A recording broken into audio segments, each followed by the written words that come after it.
ഓം ശ്രീ ഗുരുഭ്യോ നമ. ശ്രീമദ് ഭഗവത്ഗീത അധ്യായം 3 കർമ്മയോഗ ശ്ലോകം 4. ന കർമ്മണാമനാരംഭാൻ നൈഷ്കർമ്മ്യം പുരുഷോസ്നുതേ ന ച സന്യസ്സനാദേവ സിദ്ധിം സമധിഗച്ഛതി. ന കർമ്മണമനാരംഭാൻ നൈഷ്കർമ്മ്യം പുരുഷോസ്നുതേ ന ച സന്യസ്സനാദേവ സിദ്ധിം സമധിഗച്ഛതി. ഒരു കർമ്മവും ചെയ്യാതിരിക്കുന്നതുകൊണ്ട് മനുഷ്യന് നൈഷ്കർമ്മ്യസിദ്ധി ഉണ്ടാകില്ല. ബാഹ്യകർമ്മങ്ങളെ ഉപേക്ഷിച്ചതുകൊണ്ട് മാത്രം സിദ്ധി കൈവരികയുമില്ല. അതായത് കർമ്മം ചെയ്യാതിരുന്നതുകൊണ്ട് മാത്രം ആരും കർമ്മഫലങ്ങളിൽ നിന്ന് മുക്തരാവുന്നില്ല. സന്യാസം കൊണ്ട് മാത്രം ഒരാൾ പൂർണ്ണത നേടുന്നുമില്ല. ശ്ലോകം 5.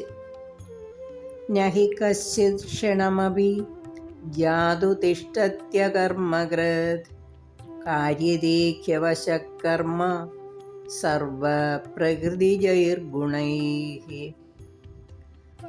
നഹി കശ്ചിത് ക്ഷണമപി ജാതു തിഷ്ഠത്യകർമ്മകൃത് കാര്യദേഹ്യവശഃ കർമ്മ സർവപ്രകൃതിജൈർഗുണൈഃ. ക്ഷണനേരത്തേക്ക് പോലും ആരും ഒരു കർമ്മവും ചെയ്യാതിരിക്കുന്നില്ല. സകല മനുഷ്യരും പ്രകൃതി നിയമത്തിന് വിധേയമായും പൂർവജന്മവാസനകൾക്കനുസൃതമായും കർമ്മം ചെയ്യുവാൻ ബാധ്യസ്ഥരാണ്.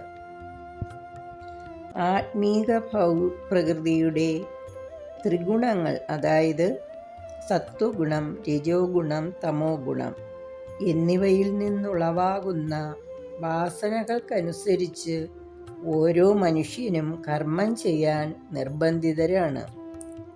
ആർക്കും ഒരു നിമിഷം പോലും കർമ്മം ചെയ്യാതിരിക്കാൻ ആവില്ല. ശ്ലോകം 6.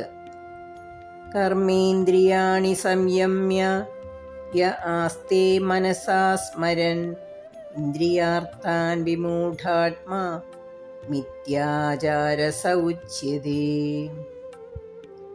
കർമ്മേന്ദ്രിയാണി സംയമ്യ യ ആസ്തേ മനസാ സ്മരൻ ഇന്ദ്രിയാർത്ഥാൻ വിമൂഢാത്മാ മിഥ്യാചാരസ ഉച്യതേ.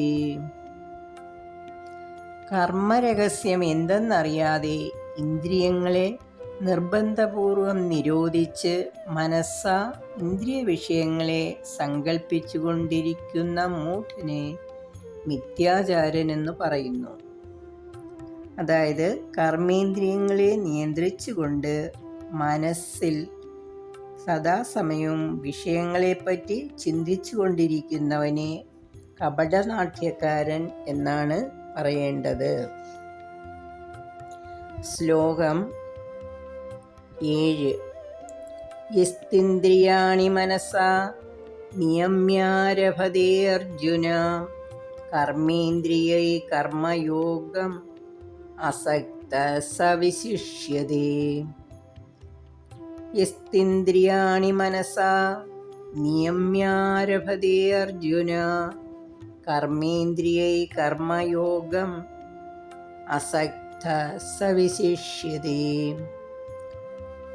ഹേ അർജുന, എന്നാൽ ആരാണോ ഇന്ദ്രിയങ്ങളെ മനസ്സുകൊണ്ട് നിയന്ത്രിച്ചിട്ട് അനാസക്തനായി കർമ്മയോഗം അനുഷ്ഠിക്കുന്നത് അയാൾ ശ്രേഷ്ഠനാകുന്നു.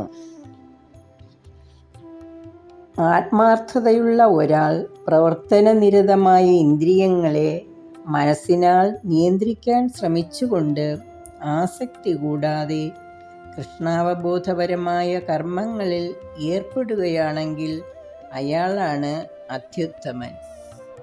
ഹരി ഓം.